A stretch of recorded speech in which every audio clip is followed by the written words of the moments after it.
قال الامام حسین علیہ السلام انی لا اعلم اصحابا اولا ولا خیرا من اصحابی. امام حسین فرماتے ہیں کہ خدا نے جو مجھے صحابی دیے ہیں وہ کسی کو نہیں دیے. شہدائے کربلا میں مختلف ہستیوں کے نام آتے ہیں اور ان میں سے ایک ہے نافع بن حلال. اور کربلا میں اس نام کے دو آدمی ہیں شہداء، ایک نافع بن حلال ہے اور ایک حلال بن نافع. اور یہ قاری قرآن تھے اور حدیث کے محدث تھے، احادیث کے، اور امیر المومنین کے ساتھیوں میں سے ہیں. جنگ صفین میں نہروان میں شرکت کی ہے اور یہ کوفہ کے رہنے والے ہیں. اور یہ مسلم بن عقیل کی شہادت سے پہلے کوفہ سے نکل آئے تھے اور امام کو آ کر ان کی جو امام سے ملاقات ہوئی ہے یہ ہوئی ہے کربلا میں.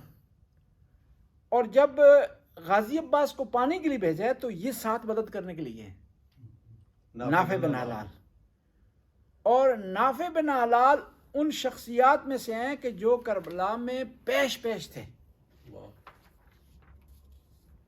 اور یہ جب بھی دشمن کی طرف تیر پھینکتے تھے تو اس کے اوپر اپنا نام لکھ کر بھیجتے تھے کہ پتہ چلے کہ یہ امام حسین کا صحابی ہے، یہ امام کا وفادار ہے، یہ تیر پھینک رہا ہے. اور عاشورہ کے دن کہتے ہیں کہ ان کے تیر جب ختم ہو گئے نا تو انہوں نے تلوار نکال لی اور میدان میں داخل ہو گئے. تلوار جب نکال لی تو ان کے مقابلے میں کوئی نہیں آ رہا تھا. تو کہتے ہیں کہ دشمن نے کیا کیا، دور سے پتھر مارنا شروع کر دیا. اور پتھر مارنے کے بعد جب یہ زخمی ہو گئے تو دشمن نے چاروں طرف سے ان کو گھیرے میں لے لیا اور یہ ان کو اریسٹ کر کے عمر سعد کے پاس لے گئے. اور عمر سعد کے پاس لے گئے تو وہاں پر بھی جا کر انہوں نے مولا کی ولایت کا اعلان کیا، تو وہاں اس مقام پر انہیں شہید کر دیا. اس کے بعد ہیں شہدائے کربلا میں سے ہیں یزید بن ثبیت کیشی. کربلا میں شہداء میں سے دو آدمی ایسے ہیں جن کا نام یزید ہے، شہداء میں سے، یعنی نام کا کوئی نہیں ہوتا. ایک ہے یزید بن ثبیت کیشی اور دوسرے ہیں یزید بن زیاد اور یہ تیسرے ہیں حر ابن یزید. یعنی نام پر نہ جائیں کبھی بھی آپ کہ بعض لوگ کہتے ہیں نا کہ فلاں نام کے لوگ کربلا میں تھے، فلاں نام کے لوگ کربلا میں تھے. حضرت ابوبکر کے نام کا آدمی تھا، حضرت عثمان کے نام کا آدمی تھا، حضرت عمر کے نام پہ نہیں. ہمیں نام سے کوئی لینا دینا نہیں ہے. نام سے اگر لینا دینا ہوتا تو امام موسیٰ کاظم کا جو قاتل اس کا نام ہارون ہے، ہارون رشید. جی یہ دیکھیں، ایک ہارون ہے موسیٰ کا بھائی اور ایک ہارون ہے موسیٰ کا قاتل. عبد الرحمن بن ملجم نام کتنا پیارا ہے، نام بہت اچھا ہے، نام کو برا نہیں ہے، لیکن اس آدمی نے کارنامہ ایسا انجام دیا کہ وہ نام بدنام ہو گیا ہے. یہ جو ہے یزید بن ثبیت کیشی یہ بصرہ کے رہنے والے ہیں. اور ان کو جب پتہ چلا ہے کہ امام حسین چل پڑے ہیں عراق کی طرف، کوفہ کی طرف، تو انہوں نے اپنے بیٹوں کو کہا ہے کہ تم میں سے جو بھی میرے ساتھ آنا چاہتا ہے، میں جا رہا ہوں حسین کی مدد کے لیے، آپ بھی میرے ساتھ آ جائیں. تو ان کے دو بیٹے عبداللہ اور عبید اللہ ان کے ساتھ چلے ہیں اور کربلا تک آئے ہیں. اور اس وقت یہ نکلے ہیں بصرہ سے، جب بصرہ پہ نکلنے پہ پابندی تھی، یعنی مدینے جو یہ نہیں، یہ بصرہ سے نکلے ہیں آئے ہیں کربلا تک. اور یہ آپ سچویشن دیکھیں کہ بصرہ کی سچویشن اور کوفہ کی سیم تھی سختی کے حوالے سے، کیونکہ عبید اللہ بن زیاد دو جگہ حکومت کر رہا تھا. عبید اللہ بن زیاد اصل میں بصرہ کا حکمران تھا. تو جب دیکھا کہ بشیر بن نعمان وہ نرمی کر رہا ہے تو وہاں سے کوفہ سے جو یزید کے حامی تھے انہوں نے خط لکھا یزید کو کہ یہ تو تمہارا گورنر ہے، یہ اگر رہا تو مسلم نے ہولڈ سنبھال لینا ہے، تو گورنر تبدیل کر. تو اس نے کیا کیا، آرڈر جاری کیا عبید اللہ بن زیاد کو جو بصرہ کا گورنر تھا کہ تم بصرہ میں بھی ہو اور کوفہ میں بھی. پھر بصرہ سے یہ آیا نقاب اوڑھ کر کے, نقاب اوڑھ کر کوفہ میں آیا, اور پہلے مرحلے میں لوگوں کو نہیں پتہ چلا کہ یہ ملعون ہے. لوگوں نے سمجھا شاید امام حسین آ گئے. لوگ اکٹھے ہوئے ہیں, جب سارے اکٹھے ہو گئے تو پھر اس نے نقاب اپنا اتارا. تو یہ آئے ہیں بصرہ سے, اور پھر یہ امام علیہ السلام کے ساتھ ملے ہیں. بعض روایات میں ملتا ہے کہ یہ مکہ میں امام کے ساتھ ملے ہیں. اچھا. مکہ میں ایک جگہ ہے ابطہ, وہاں پر امام حسین سے آ کر ملے ہیں. کون؟ یزید بن ثبیت. اور امام کے ساتھ وہاں سے امام کے ساتھ چلے, اور جب یہ آئے امام کے پاس تو امام کو بڑا خوشی کا اظہار امام نے کیا کہ یہ میرے ساتھ آ گیا. اور یہ خود اور ان کے 2 بیٹے کربلا میں شہید. کیا بات ہے. یعنی جو شہداء کربلا میں نا, بہت سارے شہداء ایسے ہیں کہ خود بھی شہید ہیں, ان کے بیٹے بھی شہید ہیں. ہاں بھائی بھی جی, اور کا بیٹا اور بھائی بھی. اس کے بعد اگلے شہید کا ہم تذکرہ کرتے ہیں اور پھر یہاں بحث کو مکمل کریں. بھائی بھی شہید ہوا ہے. جی, بھائی بھی شہید ہے. بڑی بات ہے. اور خود بھائی اور بیٹا. بھائی کا کیا نام ہے؟ بھائی کا نام مجھے ابھی ذہن میں یاد نہیں. چلو. اور انہوں نے پتہ کیا کیا, بیٹے نے کہا میں پہلے جانا چاہتا ہوں. تو انہوں نے کہا نہیں, ممکن ہے میں بیٹے کی شہادت کو دیکھ کر ڈر جاؤں نا, گھبرا جاؤں, لہذا پہلے میں شہید ہوں گا, میرا بیٹا بعد میں شہید ہوں, کہ تاکہ میں قائم رہوں اپنی جگہ پر. ممکن ہے بیٹے کی محبت میں گھبرا جاؤں, میں پیچھے ہٹ جاؤں. میں اپنا حصہ پہلا پہلے شہید ہوں. پھر اس کے بعد ہے جی مسلم بن اوسجہ اور ان کے بیٹے بھی شہید ہوئے شہداء کربلا میں. اچھا اچھا. یہ بنی اسد قبیلے سے ان کا تعلق ہے, اور یہ پیغمبر کے بھی صحابی رہے ہیں, اور یہ امام علی کے بھی صحابی رہے ہیں, اور امام حسین کے بھی صحابی.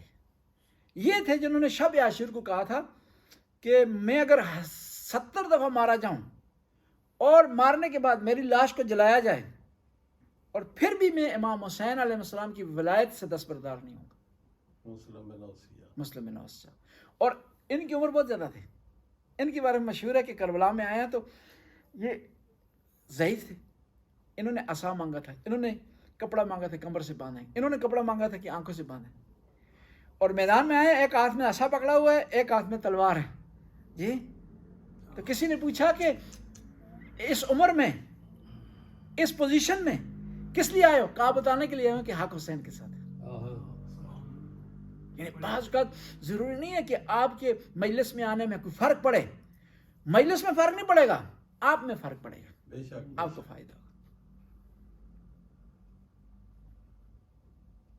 اور یہ بھی اس شہداء میں سے جن کو پتھروں سے شہید کیا گیا ہے, دشمن نے پتھروں سے شہید کیا. مسلم بن اوسجہ کو دیکھیں اتنے ضعیف ہونے کے باوجود پھر دشمن ڈر رہا تھا, قریب نہیں آ رہا تھا. اور کہتے ہیں جب زمین پر گرے ہیں گھوڑے کی زین تو امام ان کے سرانے پر آئے ہیں. فرمایا کہ رحمک اللہ اے مسلم, کہ مسلم تو نے وفا کر دی, خدا تم پر رحمت کرے. اور پھر امام نے اس آیت کی تلاوت کی جس میں ہے کہ مومنوں سے کچھ لوگ ہیں جنہوں نے وعدہ وفائی کر لی, اور کچھ لوگ ہیں جو انتظار کر رہے ہیں کہ وعدہ وفائی کریں. کیا بات. امام حسین نے تلاوت کی اس آیت کی مسلم کے جو ہے وہ قریب. پھر مسلم اوسجہ نے کیا کہا پتہ, کہا کہ مولا میں جا رہا ہوں اور آپ کا سلام آپ کے والد گرامی اور آپ کے نانا کو پہنچاؤں گا, اور آپ کے آنے کی انہیں بشارت دوں گا کہ میں بتاؤں گا رسول اللہ آپ کا نواسہ تھوڑی دیر بعد آپ کی طرف آ رہا ہے. اور یہ کہا تو شہید ہو گئے. پھر ان کے بعد ان کے بیٹے نے جنگ کی ہے, اور بیٹے نے جنگ شروع کی. جنگ کے درمیان میں بیٹا واپس آ گیا, یا امام حسین نے سے بلایا. لیکن جب بیٹا واپس آیا تو ماں فوراً آ گئی, بیٹا کیا کر رہا ہے, واپس کیوں آ گیا ہے, جا اپنے آپ کو امام حسین پر قربان کر دے. بیٹے کا کیا نام تھا؟ بیٹے کا نام بھی یہاں نہیں لکھا ہوا. اچھا. میں دونوں نام انشاءاللہ جو ہے نیکسٹ میں نکال کر جو ہے وہ آپ کو بتاؤں گا, اس کے دونوں کے نام یہاں سے نہیں لکھے. تو یہ جو ہے وہاں پر پھر میدان میں گئے اور شہید ہو گئے. کس کے؟ مسلم بن اوسجہ کے بیٹے. شہداء کربلا میں بڑی بڑی ہستیاں ہیں. شہداء کربلا میں ایک شہید ہیں جن کا نام زہیر کین ہے. یہ شیعہ نہیں تھے، روایت کہتی عثمانی مذہب تھے، کیونکہ ایک پوائنٹ پر آ کر نا یہ مشہور ہو گیا تھا کہ اس طرف علی والے ہیں اور اس طرف عثمان والے ہیں۔ پتہ کیوں؟ یہ جو ملعون تھے انہوں نے ایک نعرہ لگایا تھا کربلا میں، جس سے یزید کی باپ نے نعرہ لگایا تھا نا عثمان کے خون کا، انہوں نے بھی نعرہ لگایا جب ایک امام کا صحابی نا بریر تھے، 7 محرم کو گئے ہیں لشکر یزید کے پاس کہ ملعون تمہیں شرم نہیں آتی، میں ابھی خیموں سے آیا ہوں، اگر شام تک حسین کے بچوں کو پانی نہیں ملے گا تو سارے شہید ہو جائیں گے۔ یہ بریر ہیں، تو کہتے ہیں تو اس ملعون نے عمر سعد نے کہا کہ تم لوگوں کو ہم پیاس سے اس طرح ماریں گے جس طرح تم لوگوں نے عثمان کو پیاسا مارا ہے۔ یعنی یہ کیفیت تھی میدان کربلا میں، یعنی یہ لشکر اپنے آپ کو عثمانی کہہ رہا تھا، یہاں یہ لشکر اپنے آپ کو علوی کہہ رہا تھا، علی السلام کا معنی۔ وہ بھی اس طرح شہداء کربلا میں سے اسی بریر نے جب رجز پڑھا نا، اس طرح پڑھا رجز، انا بریر الجملی، یہ جنگ جمل میں نے شرکت کی، والبجلی، میں قبیلہ بجل سے ہوں، وانا علی دین علی ودینہ نبی، دین النبی، کہ میں لوگوں دیکھ لو میں علی کے دین پر ہوں اور یہ علی کا دین نبی کا دین ہے۔ جب یہ کہا نا تو سامنے والا جو تھا نا منافق، اس نے کہا انا علی دین عثمان، تم اگر علی کے دین پر ہو تو میں عثمان کے دین پر ہوں۔ تو فوراً اس نے کہا بریر نے بالکل علی دین الشیطان، یہ نہ کہو کہ میں عثمان کے دین ہوں بلکہ یہ کہو کہ میں شیطان کے دین ہوں، جو بھی محمد اور علی کے دین کے مقابلے میں ہوا وہ شیطان کا دین ہو۔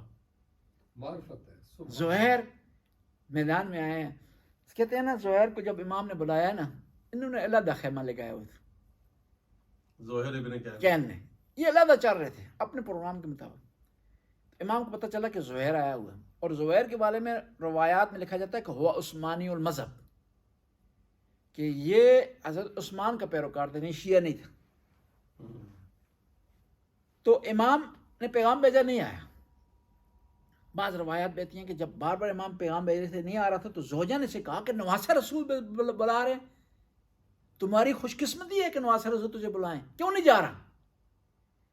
کہتے ہیں یہ چل کر آیا ہے امام حسین کے پاس، تو اس کی زوجہ پیچھے آئی ہے چلتی چلتی کہ کیوں بلا رہے ہیں۔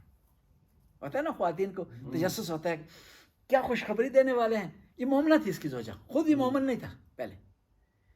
تو وہ امام حسین نے اسے بلایا خیمے میں، اس سے بات کی، اس کو بتایا کہ کل میں شہید ہو جاؤں گا، میں طاقت نہ ہو جاؤں گا، خدا کے لیے نبی کے لیے میرا ساتھ دو۔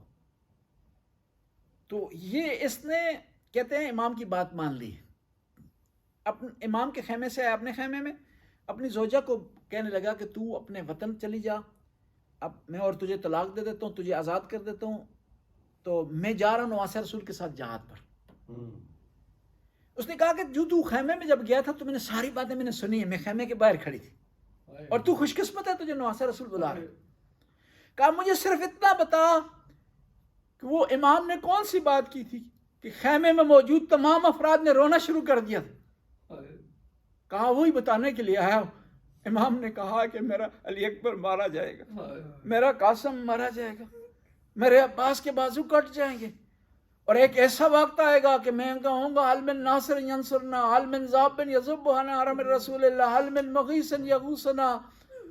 میں یہی بتانے کے لیے آیا ہوں کہ آل ابا پر مصیبت کا وقت آنے والا ہے، اور میں چاہتا ہوں کہ میں ان کی مصیبت میں شریک ہوں۔ زوجہ تو چلی جا تاکہ ان مصیبتوں سے تو چھٹکارا حاصل کر لے، تاکہ تو زینب کی طرح تجھے قید برداشت نہ کرنی پڑے، تاکہ تجھے سکینہ کی طرح تماچے نہ کھانے پڑے۔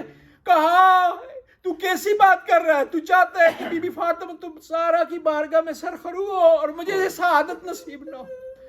جہاں تجھے سعادت نصیب ہوگی وہاں میں اسارت کاٹوں گی، جہاں بیویوں پر مصیبتیں آئیں گی وہاں پر میں بھی مصیبتیں کاٹوں گی، جہاں بیویوں کے ہاتھوں پہ رسیاں پڑیں گی تو میں اپنے ہاتھ آگے بڑھا دوں گی کہ ظالموں کیسے ہو سکتا ہے کہ نبی کی نواسیاں ان کے ہاتھوں پہ ہتکڑیاں پڑیں، رسیاں پڑیں، اور میں سکون سے زندگی گزاروں۔ اللہ لعنت اللہ قوم الظالمین فسیعلم الذین ینقلبون من ینقلبون۔ ماتم حسین، یا حسین، یا حسین، یا حسین، یا حسین، یا حسین